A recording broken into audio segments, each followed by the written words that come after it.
Hello, my name's Simonize and welcome to another Simonize Guide video. Today we're talking about Expose Armor and everything you need to know about Expose Armor in a raid setting. If you like these videos, be sure to hit like down below and subscribe so you know when there are new videos coming out. You can also join me on Discord or Twitch, which are great places to ask questions and catch me live streaming my raids. Both Discord and Twitch are linked down below the video. Now, let's get to it. This is a video guide covering everything you need to know about applying Expose Armor in a raid setting. We're going to talk about why you apply Expose, when to apply Expose, how to apply Expose, and we're going to do a little gameplay review of me killing Void Reaver applying Expose Armor. Expose Armor with the talent provides more armor reduction than 5 stacks of Sunder Armor, increasing the physical damage output of all raiders. This is why you use Expose Armor. The goal is to increase total raid damage per second. Now, Sunder gives minus 2,600 armor, and Expose Armor with the talent gives minus 3,075 armor. And the percent damage increase of Expose depends on the starting armor with a boss. For a 6,200 armor boss, it's about plus 3.8, 3.9% damage. For the higher armor class, 7,685, it's about plus 3.4, 3.5% physical damage dealt to the boss compared to using Sunder Armor. So Expose Armor is great, percent damage increase. Why isn't everyone using it? Well, applying Expose Armor is normally an individual DPS loss for the rogue who's applying it. People who are focused on their own DPS rather than the whole raid's DPS might not be interested, or you might have another rogue in your raid who's doing Expose Armor, so you don't need to. Now, how much of a DPS loss is it? Well, this is a question I can't answer clearly. It differs boss to boss. The more target switching and downtime there is during a boss encounter, the greater the damage loss the rogue takes to maintain the Expose Armor debuff. On a boss with 100% uptime and no target switching, applying Expose Armor is a medium loss of around 75 DPS for the rogue when they're in Phase 2 best in slot gear and nicely raid buffed. Any boss with downtime or target switching will incur a greater DPS loss for the rogue to apply Expose Armor, beyond what that target switching or downtime would normally cause the rogue to lose in damage per second. That's the loss side of it. How about the gain? Let's look at a nice little chart here. The gain from Expose Armor depends on how much physical DPS you have in your raid, and these calculations are done excluding your own damage. Now, a common question I get is, how many physical damage dealers do I need to make it worth it? And that's approaching it the wrong way. You need to think about how much damage is being dealt rather than the number of players. There's a big difference between a Beast Mastery Hunter pumping 1500 DPS and a Feral Druid doing 800 DPS. And what we care about is the amount of DPS.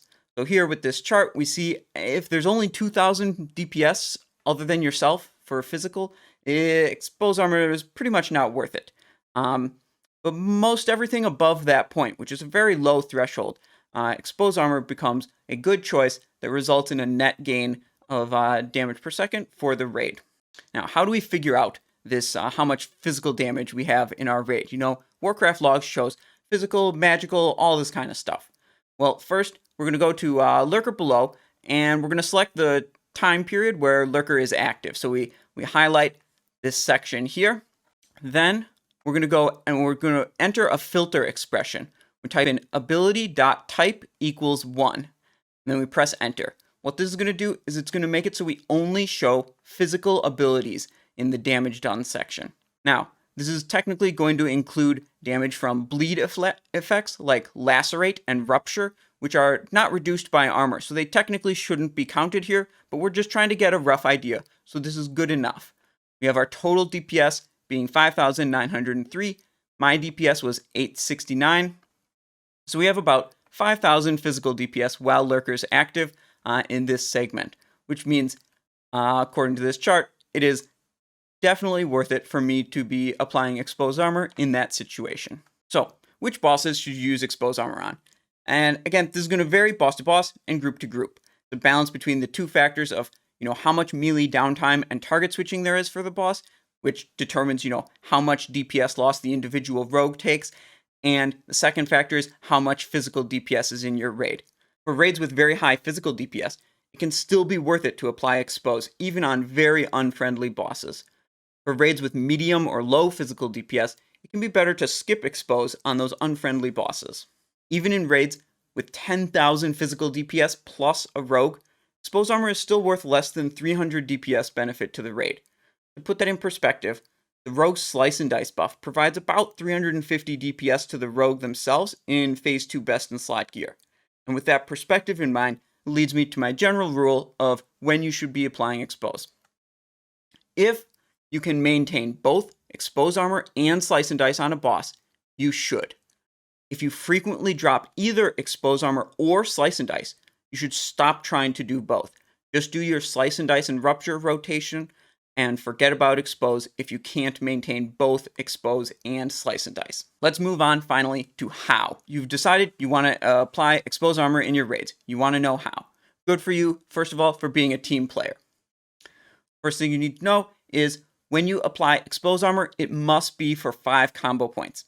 A 4-point expose is weaker than 5 stacks of Sunder, and it prevents the Sunders from being applied. So you absolutely have to be using 5 combo points for expose armor when you apply it. Once expose armor debuff is applied, you must ensure that the debuff does not drop off the boss. If the debuff drops off the boss goes to having no Sunders, no expose, gains a whole bunch of armor, and ends up taking about 18 to 20% less physical damage until you can refresh that expose armor. Even in just a 600 physical DPS raid, this is a loss of about 1200 DPS. There's basically nothing that you can do that's worth dropping expose. Expose is absolutely your number 1 priority. Slice and dice is your number 2 priority. Rupture and eviscerate are insignificant in comparison, and this is something you really need to understand. Going for a rupture or eviscerate in between some slice and dice and expose refreshes is often a greedy play and risks dropping slice and dice or expose, which is very, very bad. Usually, you're just refreshing expose and slice and dice early to be sure they both stay up instead of going for a greedy rupture. For your opening sequence on a boss, I like to use a 1-point sinister into a 1-point slice and dice, then build up to 5 combo points for the first expose armor. Usually during building to 5 points, I'll press all my cooldowns, including Adrenaline Rush, in order to get to that expose armor faster. During the fight, it gets a little wonky, depends how many combat potency procs you're getting, what's going on, a lot of different factors. So there's no rigid rotation. You have to adapt to what's going on.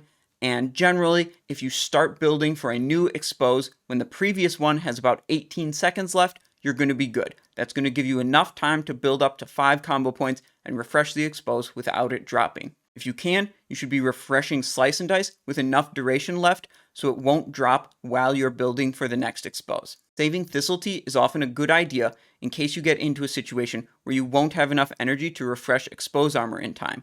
And then the T can save you by giving you an extra Sinister Strike for an extra combo point, or some extra energy to cast expose, whatever you need to just get that debuff refreshed before it drops. Now, let's get to the gameplay review. We're going to be killing Void Reaver and looking at my decision making of slice and dice refreshes, expose armors, a couple ruptures. Now, I want to highlight 4 parts of my user interface before we get to the video. That's my current energy, my combo points, my slice and dice duration, and my expose armor. These 4 factors are what dictate all of my decision making throughout the fight. The rest of the UI is not really important, and definitely don't pay attention to the other gameplay mistakes I made during this. We're just trying to look at slice and dice and expose armor. And yes, it does say explode armor, but don't worry about it. Here we are running into the boss. I open with a Sinister Strike into a 1-point slice and dice, do another Sinister to lower my energy so that I don't energy cap while pressing all of my cooldowns. Then I build up for a 5-point expose armor. Get it right there, and since I have plenty of Adrenaline Rush left, I can fit in a Rupture, followed by a 1-point Slice and Dice refresh, and then we're looking pretty good here. Got 3 points, 4 points, 5 points finally.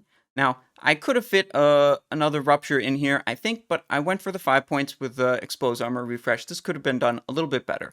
And you see we get a 3-point Slice and Dice refresh, and we're looking good with plenty of duration on both of the buffs. So I'm safe to fit in a Rupture right there, and now I start building for the next Expose Armor.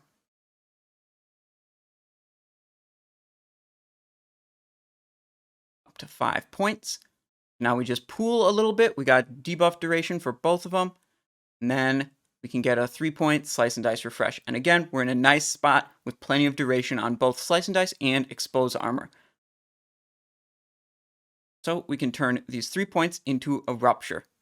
Now we're going to use, since our expose armor duration was a little low, we're using a thistle tea so that we can get enough energy to be sure we refresh that expose armor in time.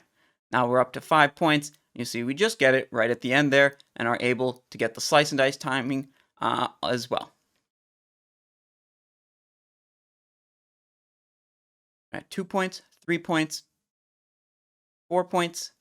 Now, at that 3-point juncture, I could have gone for a slice and dice and then build for the expose, but once I got up to 4 points, I was committed to refreshing expose. Now here, this 3-point refresh was, rupture, was not a good idea. That should have been a slice and dice refresh, because now I'm stuck, forced to refresh the expose armor, but I didn't have enough slice and dice duration, so I spent quite a few seconds here without slice and dice active, making that previous rupture a mistake.